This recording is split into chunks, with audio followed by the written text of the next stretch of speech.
Bonjour tout le monde, bienvenue sur ma chaîne. Mon nom est Isabelle, je suis auteure, conférencière, blogueuse et j'adore partager des enseignements spirituels de façon colorée.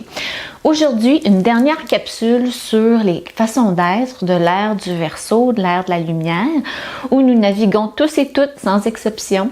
Et je vais partager dans les deux dernières vidéos des qualités d'être qui sont nécessaires pour traverser cette période avec grâce et dignité et aussi d'être plus heureux, plus libre et de vivre dans la joie, dans le flow si on veut, parce qu'on quitte l'ère du poisson, le Piscean Age, où on était dans le contrôle, on était dans les hiérarchies et tout ça est en train de se démanteler. On s'en va dans quelque chose de plus lumineux et de fluide. Il y a des soubresauts, il y a des chamboulements, il y a des challenges, j'en conviens, je le sais, je le vis au quotidien.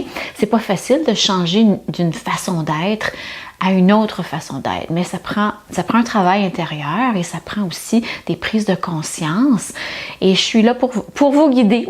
Si moi je peux y arriver, ben vous aussi. Alors, on parle de transformer, premièrement, dans la dernière liste, la colère en énergie positive. Alors, la colère en soi, c'est pas négatif. En fait, la colère sur l'échelle des émotions, c'est une qualité ou une émotion qui est assez positive comparativement à la tristesse, à la jalousie. Donc, la colère, ça a une puissance. Et donc, si on ressent de la colère à cause de tout ce qui se passe dans le monde, vous avez perdu votre emploi, il y a quelque chose de négatif qui arrive dans votre vie, vous devez déménager, ça vous tentait pas de faire ça. Sachez premièrement qu'il y a toujours une raison, hein? L'univers nous envoie toujours quelque chose de mieux pour nous. Et aussi, il faut transformer cette colère en énergie créative, créatrice.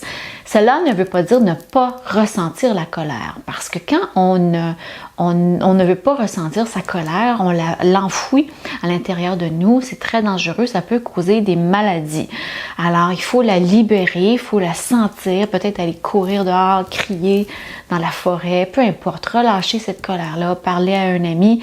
Et une fois que c'est libéré, ben là, puis souvent, ce qui cache la colère, c'est la tristesse. Donc, allez prendre une longue marche en forêt, dans le bois, dans un parc, laissez les larmes couler et après ça, utilisez votre colère comme moteur pour quelque chose de mieux, pour vous chercher un nouvel emploi, un nouvel appartement, des nouvelles amitiés, peu importe ce qui se passe dans votre vie, une nouvelle voiture, utilisez la colère comme un moteur créatif, une énergie positive et non négative, pas de violence physique, de fesser dans le mur. Ça, c'est pas nécessaire, vraiment. Il y a une façon de canaliser cette énergie. Ensuite, la culpabilité. Alors, la culpabilité, c'est une émotion extrêmement négative. Sur l'échelle dont je vous parlais, là, la culpabilité, c'est vraiment en bas de l'échelle. Alors, imaginez ce sentiment de culpabilité qu'on a tous senti à un moment dans notre vie, souvent inculqué par les religions du monde. Et il faut arrêter la culpabilité. Il ne faut pas se sentir mal parce qu'on s'occupe de soi et transformer ça en amour et sagesse. Alors, si par exemple, quelqu'un vous demande de faire quelque chose et vous ne pouvez pas le faire, vous le répondez tout simplement avec sagesse, avec amour. Je suis désolée, je ne peux pas t'aider aujourd'hui. Je dois m'occuper de moi, je dois m'occuper de ma famille, j'ai un autre rendez-vous.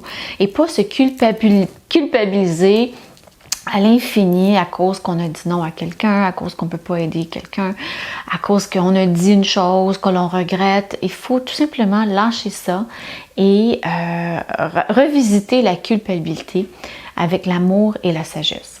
Ensuite, le perfectionnisme. Alors ça, oh boy, je connais quelque chose là-dedans. C'est quelque chose qui me hante depuis longtemps.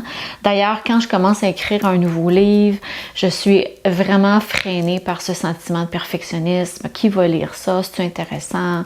Je sais pas si c'est bon, bla bla bla. Ça, c'est la petite voix, là, le petit hamster qui veut toujours saboter nos projets. Le perfectionnisme, premièrement, ça n'intéresse personne. Personne n'est intéressé à la perfection. Il faut juste commencer nos projets, les mettre en branle.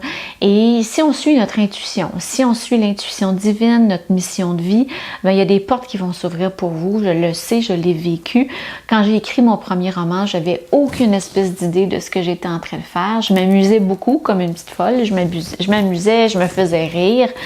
Et comme c'était divinement guidé, cette histoire-là, j'ai été guidée par une voyante à New York, j'ai été guidée par mon âme, ben, il y a plein de portes qui sont ouvertes pour moi avec des amis, des connaissances, des gens que je connaissais même pas, qui ont lu mes textes, des gens que j'ai rencontrés dans des conférences, même aux États-Unis.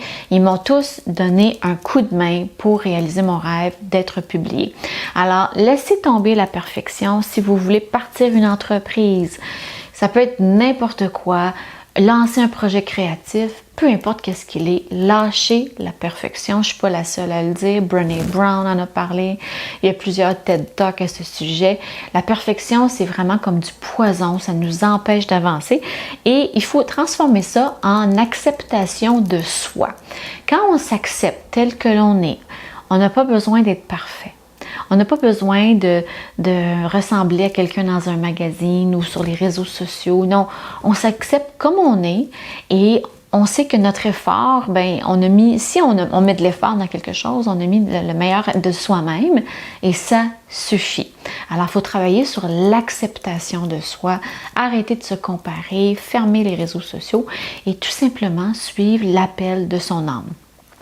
Ensuite, le dernier dans cette liste, c'est le désir de revanche. Alors ça, s'il faut lâcher ça à tout prix, transformer ça en pardon. Il faut pardonner tout ce qui s'est passé dans le passé.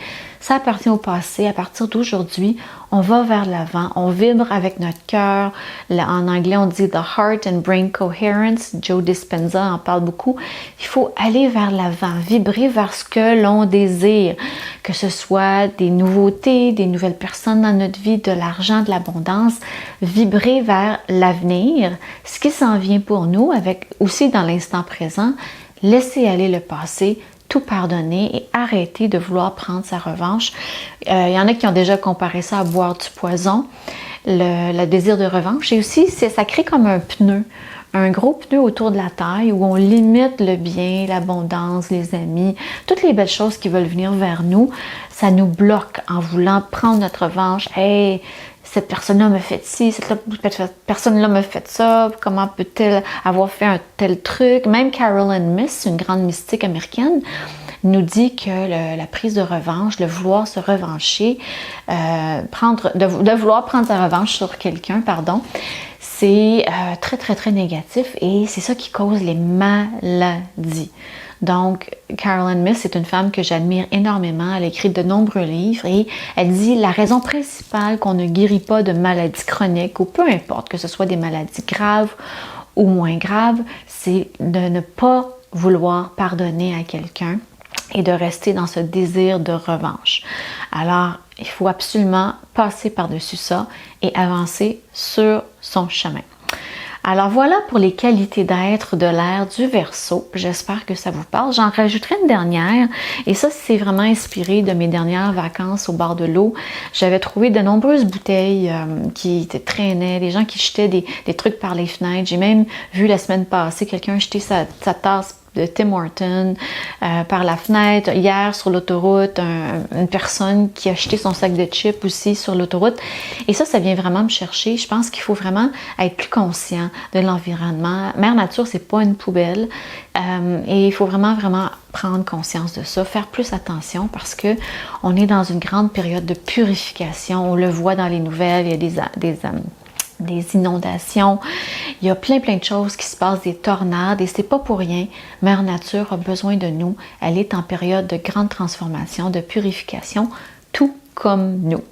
Alors voilà pour cette courte capsule. J'espère que ça vous a plu, ces 3 vidéos sur l'ère du Verseau. Et merci infiniment de me suivre. Merci de vous abonner à ma chaîne et je vous dis à bientôt pour une prochaine capsule. Ciao!